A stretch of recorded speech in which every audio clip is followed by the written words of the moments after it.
Avatar Meyer బాబాకి జై. అందరికీ జై బాబా. మనం గత వారం బాబా ఇచ్చినటువంటి 30వ ప్రవచనం ఎవ్రీథింగ్ అండ్ నథింగ్ అనే పుస్తకంలో 30వ ప్రవచనంగా ఇచ్చినటువంటి awake dream state to real awake state అనే అధ్యాయాన్ని మనం చర్చించుకుంటున్నాం. బాబా దీనికి ఏం పేరు పెట్టారంటే awake dream state to real awake state. అంటే డ్రీమ్ స్టేట్ స్వప్న స్థితి, ఎవేక్ చైతన్యం, స్వప్న జాగృతి స్థితి నుండి, స్వప్న చైతన్య స్థితి నుండి రియల్ అంటే యథార్థ చైతన్య స్థితికి చేరడం ఎట్లా అనే దానికోసం ఈ పేరు పెట్టారు. Awake dream state to real awake state. స్వప్న చైతన్య స్థితి నుండి యథార్థ చైతన్య స్థితి, స్వప్న జాగృతి స్థితి నుండి యథార్థ జాగృతి స్థితి. అంటే ఏంటి? యథార్థ జాగృతి అది డివైన్ అనమాట. అది దివ్యమైనటువంటి స్థితి. అది భగవంతుడి స్థితి. ఆ స్థితికి చేరడానికి కదా ఈ మానవ ప్రయత్నం అంతా. ఎన్నో జన్మల నుండి ఎన్నో బహుబంధాల్లో ఇరుక్కొని ఎన్నో సంస్కారాలు సంపాదించి దాన్ని వదులుకుంటూ మనం భగవంతుల్లో చేరడానికి కోసం అదృష్టవంతులైనటువంటి మన ప్రేమికులందరూ కూడా భగవత్స్వరూపుడైనటువంటి బాబా చెంతకి ఆయన ఇచ్ఛతో దరికి చేరాం. కాబట్టి చేరడం అనేది ఊరికేదో ఒక సినిమా చూసినట్టు, ఒక డ్రామా చూసినట్టు కాదు. మన జీవితం తాలూకా ధ్యేయం ఏంటో తెలుసుకొని ఆ స్థితికి వెళ్ళాలనే ప్రయత్నంతో మనం సిన్సియర్గా నిజంగా కూడా మనం ప్రయత్నిస్తున్నాం. కానీ ఆ ప్రయత్నంలో మానవగా బలహీనతలతో ఉండేటటువంటి స్థితిలో మనం ఉన్నామని బాబా బాగా తెలుసు. మానవుడి తాలూకా స్థితి ఏంటంటే స్వార్థం, అహం. తాను చూస్తున్నవే నిజం అనుకుంటాడు, అదే శాశ్వతం అనుకుంటాడు.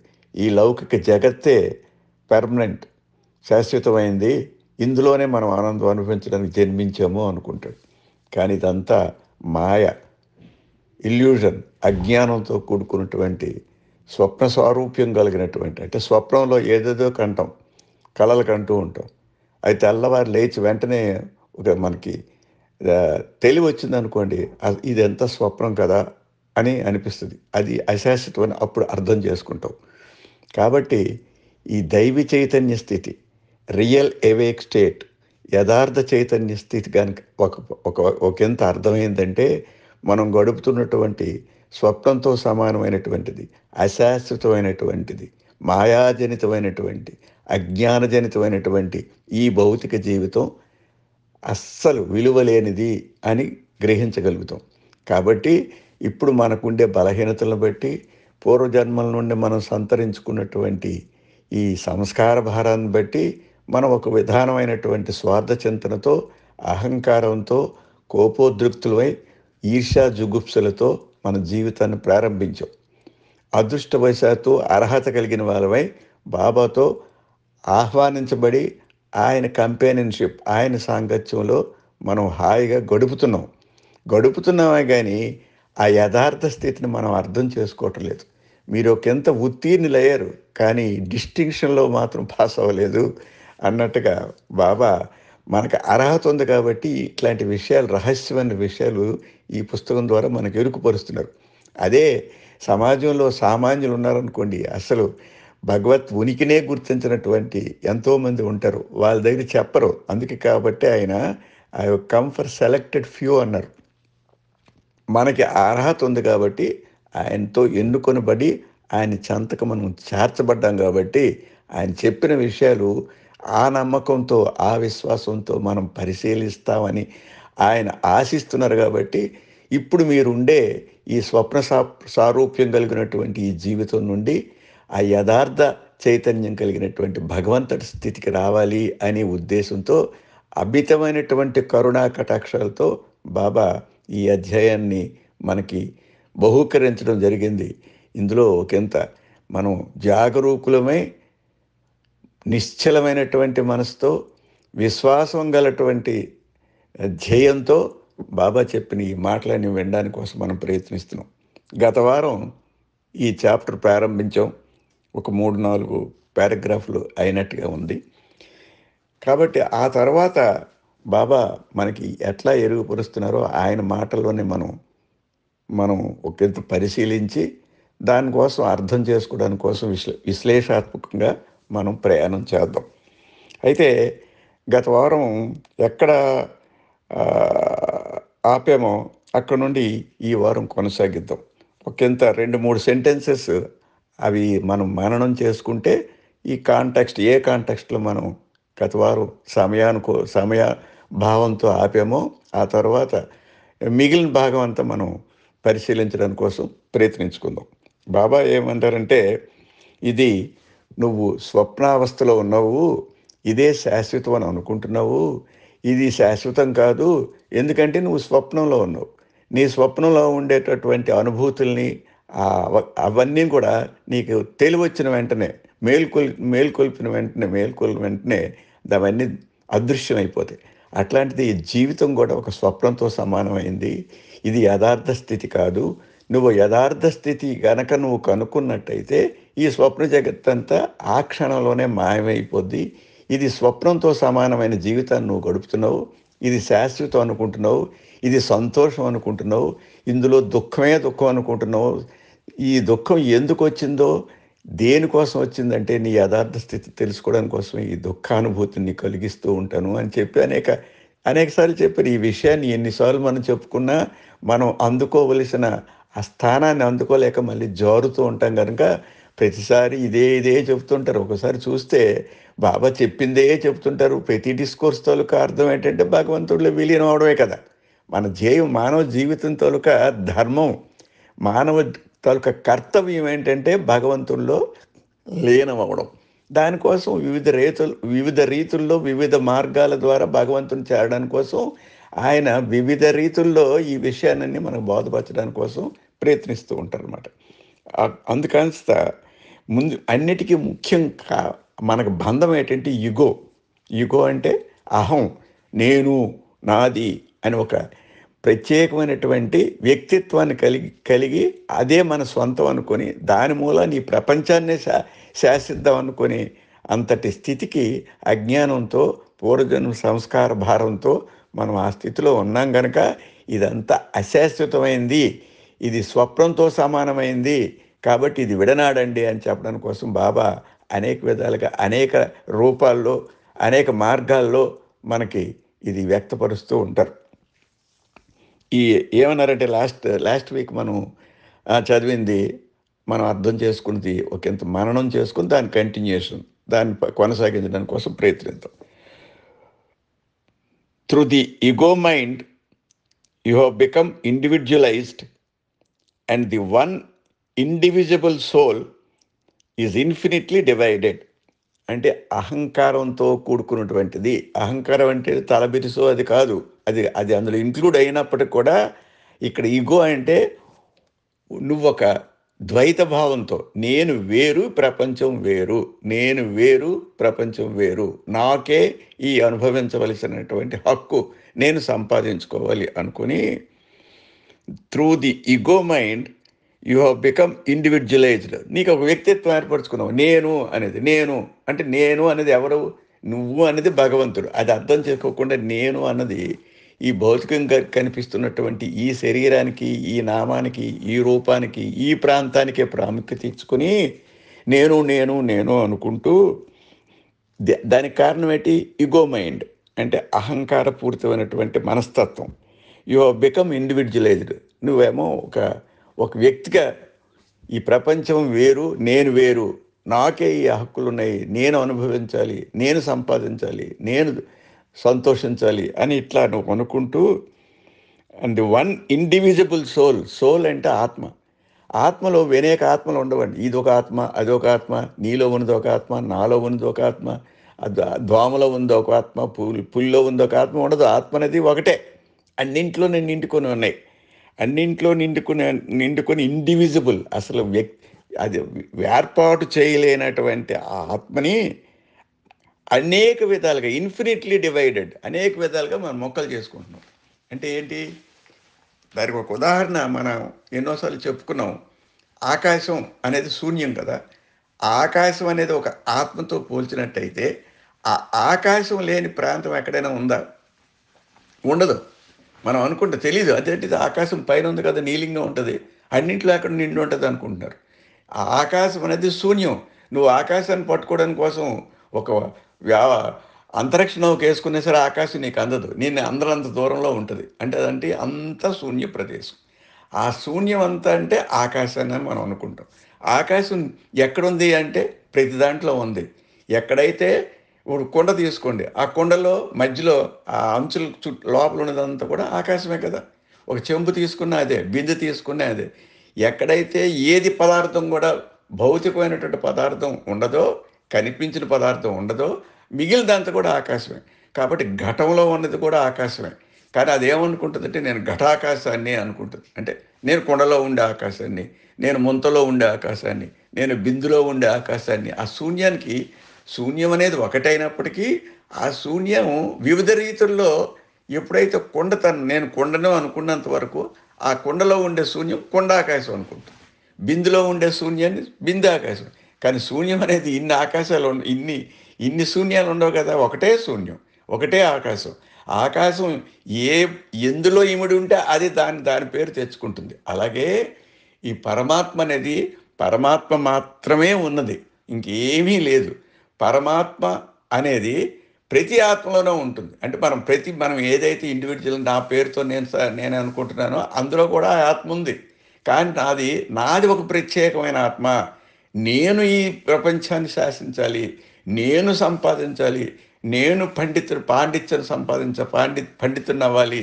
ఇట్లా ఎన్ననుకుంటుందో అలాగా డివిజిబుల్ అంటే వేర్పాటువాదంతో వేరువేరుగా ఇది ఉంది అని అనుకుంటుంది. అందుకే బాబా ఏం చెప్తున్నారంటే with ego mind you have become individualised and one indivisible soul. అంటే ఏదైతే ఏ ఆకాశం అయితే పరమాకాశం ఉందో, ఏదైతే పరబ్రహ్మం అనేటువంటి పరమాత్మ ఉన్నాడో, ఆ పరమాత్మ అనేది దట్ ఈజ్ ఇండివిజిబుల్. అది దాన్ని ముక్కలుగా చేయలేం, విభజించలేము అన్నమాట. ఇండివిజిబుల్ సోల్ని ఏమనుకుంటుంది? Infinitely divided. మనం మన తాలూకు అహంకారంతో దాన్ని డివైడ్ చేసుకుంటున్నాం. ఎలా డివైడ్ చేసుకుంటున్నాం? నేను వేరు, నా నా ఎదురుగా ఉండేవాడు వేరు, నా పక్కింటోడు వేరు, ఆ పొరుగురు వారు వీడు. ఇలాగే నేను ప్రతి ఆబ్జెక్ట్తోని ప్రతి ప్రయాణితోని కూడా డివైడ్ అయిపోయి నేనే నాదే నాకే అని చెప్పి ఈ స్వార్థ చింతనతో ఉండడం మూలాన్ని ఈ అనంతమైనటువంటి భగవత్ స్థితిని, అనంతమైనటువంటి పరమాత్మ స్థితిని ప్రత్యేగాత్మగా విడగొట్టుకుంటున్నాం మనం. ప్రత్యేకమైనటువంటి ఆత్మ అనుకొని. But the soul never becomes divided. కానీ ఆ ఆత్మ ఉందే, ఆత్మకి చావు లేదు, ఆత్మకి అంతం లేదు అని ఎందుకంటారంటే ఆత్మ అనేది విభజించడానికి అనువైనది కాదు. But the soul never becomes divided. It ever remains one and the same. ఎప్పుడు ఎల్లవేళలా ఒక్కటిగానే ఉంటుంది. ఆ దివ్య జ్యోతి, ఆ డివైన్ ఆ డివైన్ స్టేటు, ఆ స్థితి, ఆ దివ్యమైన స్థితి ఒక్కటిగానే ఉంటుంది. ఆ దివ్య స్థితి కాంతి నుండే అనేక విధాలుగా విభజింపబడినట్టుగా ఊహించబడి ప్రతీది కూడా ప్రత్యేక తత్వాన్ని ఏర్పరచుకొని నేను ఇది నాది ఇది అని అనుకోవడం మూలాన్ని ఆ పరమాత్మ స్థితిని అనేక ప్రత్యేకాత్మకంగా విభజించబడుతుంది. ఎందుకు విభజించబడుతుంది? అది ఆ ప్రత్యేకమైనటువంటి అనుభూతి, ఆ ఇండివిజువాలిటీ, ఆ వ్యక్తిత్వాన్ని ఏర్పరచుకోవడం వలన ఇన్ని విధాలుగా ఈ ప్రపంచంలో మనకు దృష్టికి ఆనుతూ ఉంటాయి. కానీ ఉన్నది ఒకటే అంటే ఉన్నది భగవత్ స్థితి మాత్రమే. ఒకటే అంటే ఒకటి ఇంకా ఒకటి ఉన్నప్పుడు ఒకటే అన్నప్పుడు రెండోది ఉంటుంది.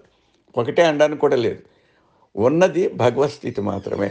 ఉన్నది ఆ దివ్య స్థితి మాత్రమే.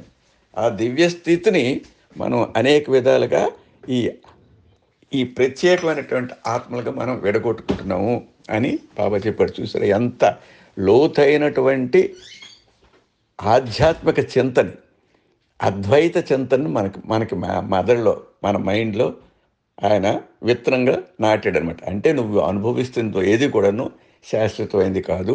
శాశ్వతమైనది ఒకటి ఉంది. నువ్వు ఈ అశాశ్వతమైన స్థితి నుండి శాశ్వత స్థితికి నీ ప్రయాణం సాగవలసిందే. అది అనుభవపూర్వకంగా అర్థం చేసుకుంటే మాత్రమే నువ్వు భగవత్ స్థితిని అర్థం చేసుకుని, భగవత్ స్థితిని అంగీకరించి, భగవంతుడిలో విలీనం అవ్వడం కోసం నీకు మార్గం సుగమం అవుతుంది అని చెప్పడం కోసం బాబా ఇది చెప్పారు. ఇది గత వారం జరిగిందండి ఇంతవరకు. ఇక ఈ వారం మనం ప్రారంభిద్దాం.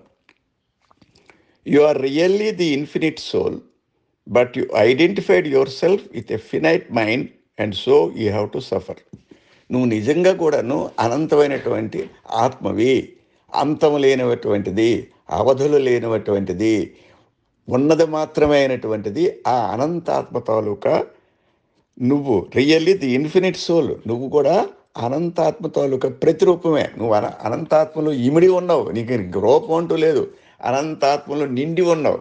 కానీ నువ్వేమనుకుంటున్నావు, నీకుండే ఆ ఈగో, ఆ ఆ- ఆ అహంభావం వల్ల, అహం అనే తత్వం వల్ల, but you identified your self with a finite mind and so to have to suffer. నువ్వేమనుకుంటున్నావు, నేను ఒక్కడిని, నేను వేరు, మిగిలినంత వేరు, అది వేరు, ఇది వేరు, వీడు వేరు, వాడు వేరు, ఆ ప్రాంతం వేరు, ఈ ప్రాంతం వేరు అని చెప్పి నీకుండే అజ్ఞానం మూలాన్ని నువ్వు నువ్వు ఏమనుకుంటున్నావు అంటే శాశ్వతమైనటువంటి తత్వం నుండి అపరిమితమైనటువంటి స్థితి నుండి నువ్వు పరిమితులు సృష్టించుకొని పరిమిత తత్వానికి నువ్వు దిగజారిపోయావు. ఆ అనంతాత్మ, ఆ పరమాత్మ నుండి నువ్వు నేను ప్రత్యేకమైన ఆత్మని నువ్వు అనుకుంటున్నప్పుడే ఈ భేదాలన్నీ వస్తాయి. You are really the infinite soul. నిజంగా నువ్వు యథార్థంగా అనంతమైనటువంటి ఆత్మ నువ్వు. But you identified your self with a finite mind, అంటే లిమిటెడ్ మైండ్ అనమాట. ఒక అపరిమితమైనటువంటి ఆత్మని పరిమితమైన లెవెల్కి నువ్వు దించేసుకుని నువ్వు ఆ దాని మూలాన్ని ఈ అనర్థాలకన్నిటికీ మూల కారణమై అనేకమైనటువంటి ఆ అనుభూతులు, ఎక్స్పీరియన్సెస్ నీకు వస్తుంటాయి. అంటే విడబడినప్పుడు ఈ దుఃఖము, ఈ ఆనందం, ఈ జుగుప్స, ఈ ఈర్ష్య, ఈ పంతము, ఈ కోపము, ఈ ఈ దారిద్ర్యం, ఈ ధనవంతం, ఇవన్నీ కూడా విభిన్నమైనటువంటి ద్వైత భావాలన్నీ కూడా నీకు వస్తాయి. ఎందుకు వస్తాయి? నువ్వు వేరే అనుకుంటున్నావు కాబట్టి. You have your moments of happiness and sorrow. దీని వల్లనే నీకు దుఃఖాల్ని, ఆనందాల్ని కలగడానికి కారణం అవుతుంది. Whether your pains outweigh your pleasures or your pleasures outweigh your pains, you worry all the day about something or the other until your finite existence relates at night into sound sleep. అయితే మనం మనం పడుకున్న తర్వాత లేచిన దగ్గర నుండి ఇలాంటి అనుభవాలనే, ఇలాంటి ఆలోచనలనే, ఇలాంటి కార్యక్రమాలనే మనం చేస్తుంటాం కాబట్టి సారో అంటే దుఃఖాలు వస్తుంటాయి, సంతోషాలు వస్తుంటాయి. సంతోషం వచ్చినప్పుడు దాన్ని మనం ఇప్పుడు ఏమన్నారంటే whether your pains outweigh your pleasures. నీ తాలూకు దుఃఖాలు నీ సంతోషాలను అధిగమించి నీకు ఎక్కువ దుఃఖాన్ని కలిగిస్తున్నటువంటి భావం కలిగిన నీ దుఃఖాలని ఒకంత నొక్కిపెట్టి నీ ఆనందాలని, నీకేదో ధన సంపాదనలోనో పాండిత్యంలో నీకు ఆనందం ఉన్నప్పటికి కూడా you worry all the day about something. నువ్వు ఆనందం అనిపిస్తున్నా దుఃఖాన్ని అనిపిస్తావు, నువ్వు దుఃఖాన్ని అనిపిస్తున్నా దుఃఖాన్ని అనిపిస్తున్నావు. ఆనందం అనిపిస్తున్నప్పుడు దుఃఖాన్ని ఎందుకు అనిపిస్తున్నావు? ఈ ఆనందం అనేది ఎన్నాళ్ళు ఉంటుందో తెలీదు, ఎప్పుడు దొరుకుతుందో తెలీదు, ఎప్పుడు పోతుందో తెలీదు. ఈ వచ్చిన ఆనందం తప్పకుండా పోయి మళ్ళీ దుఃఖం వస్తుందని ఒక భయం ఉంటుంది నీకు లోపల, మనసులో ఆందోళన ఉంటుంది. సరే, దుఃఖం వచ్చినప్పుడు ఏంటి? ఈ దుఃఖాలు నాకే వచ్చాయి, ఇంకెవరికి రాలేదని అనుకుంటావు. అంటే ఆనందం వచ్చినా ఆనందంతో నీకు సాటిస్ఫాక్షన్ లేదు, ఆనందంతో కూడా కలకాలం ఉన్నదని, లేదంటే ఈ వచ్చిన ఆనందం చాలా స్వల్పమైంది, ఇంకా ఎక్కువ ఆనందం కలగాలని ఏదో ఒక బాధ. అంతే తెలివైన పగలంతా కూడా నువ్వు తెలివై ఉంటావు అనుకుంటావు అనుకో, ఆ పగలంతా నీకు దుఃఖమే మిగిలింది, నీకు అర్థం కావట్లేదు. నువ్వు ఆనందంలో కూడా దుఃఖాన్ని అనుభవిస్తున్నావు, దుఃఖంలో కూడా దుఃఖాన్ని అనుభవిస్తున్నావు. Whether your pains outweigh your pleasures or your pleasures outweigh your pains, you worry all the day about something or other until your finite existence retreats at night into sound sleep. అయితే ఈ ఆలోచన రావడం వల్ల దుఃఖం ఎంతవరకు ఉంటుందట? ఏదో దుఃఖిస్తావు సరే రాత్రి 10 గంటలయింది. మరి తప్పదు కదా! శరీరానికి విశ్రాంతి కావాలి కాబట్టి నీకు తెలిసినా తెలియకపోయినా, నీకు తెలిసుంటే ఒక లేట్‌గా నిద్రపోతావు. తెలియకపోయినా సరే శరీరం తన ధర్మం తను చేస్తూ ఏదో 3 గంటలకో, 2 గంటలకో ఎప్పుడో ఒకంత నిద్రపోతుంది కదా! ఆ నిద్రలో ఆనందం అనుభవించినంత వరకు కూడా నువ్వు దుఃఖాన్నే అనుభవిస్తావు. అంటే 24 గంటల్లో ఒకవేళ 20 గంటలు నువ్వు తెలివై ఉన్నావనుకో, జాగరూకుడివై ఉన్నావనుకో, అంటే జాగరూకుడు in the sense awakening state. ఆ స్టేజ్‌లో ఉన్నావనుకో, నీకు నీకు ఆలోచనలు సాగుతున్నంత వరకు నీకు నీకు ఈ మేల్కొలుపు అదే ఈ ఈ ఈ ఎవేకనింగ్ పగలంతా మనం తిరుగుతూ ఉంటాం కదా! ఈ స్టేజ్ వరకు కూడా నీకు దుఃఖమే ఉంది. నీకు తెలిసి తెలియకపోయి నీకు దుఃఖమే మిగిలింది. ఎప్పుడు నువ్వు ఆనందిస్తున్నావంటే ఇదంతా మర్చిపోయి ఒక గంటో, 2 గంటలో హాయిగా దీర్ఘ సుషుప్త అవస్థలో నువ్వు పడుకున్నావనుకో, అప్పుడు అదొక్కటే మాత్రమే నీకు ఆనందం కలిగించేది. There you unconsciously merge in the finite. అలాగా అప్పుడు ఆ నిద్రలో ఆ దీర్ఘమైనటువంటి నిద్రలో నువ్వు ఉన్నావంటే దాన్ని దాన్నేమని అర్థం చేసుకోవాలంటే, నువ్వు హాయిగా నీకు తెలియకుండా ఆ భగవస్థితి అయినటువంటి, ఆ భయాందోళన లేనటువంటి ఆ పరమాత్మ స్థితిని నువ్వు అనుకోకుండానే అనుభవిస్తున్నావు కాబట్టి, అప్పుడు మాత్రమే నీకు శాంతి కలుగుతుంది. నువ్వు మళ్ళీ లేచిన తర్వాత మంచం మీద నుండి లేచిన తర్వాత మళ్ళీ పడుకునేంత వరకు ఇదే ఆరాటం. నువ్వేదో సుఖపడుతున్నావు అనుకుంటావు, అది సుఖం కాదు. నువ్వేదో దుఃఖపడుతున్నావు అనుకుంటున్నావు, అది కాదు. అది శాశ్వతమైనది కాదు. ఆ భావన లేకపోవడానికి కారణం ఏంటంటే, నువ్వు అనంతాత్మ నుండి నేను ప్రత్యేకాత్మనని భావించడం మూలనే ఈ సుఖదుఖాలకు కారణం. నువ్వు అనంతాత్మని నేనే అని అనుకుంటే నీకు నిర్మలమైనటువంటి, నిశ్చయమైనటువంటి ఆనందం ప్రాప్తిస్తుంది అని చెప్పారు. తర్వాత in sound sleep you completely forget your self.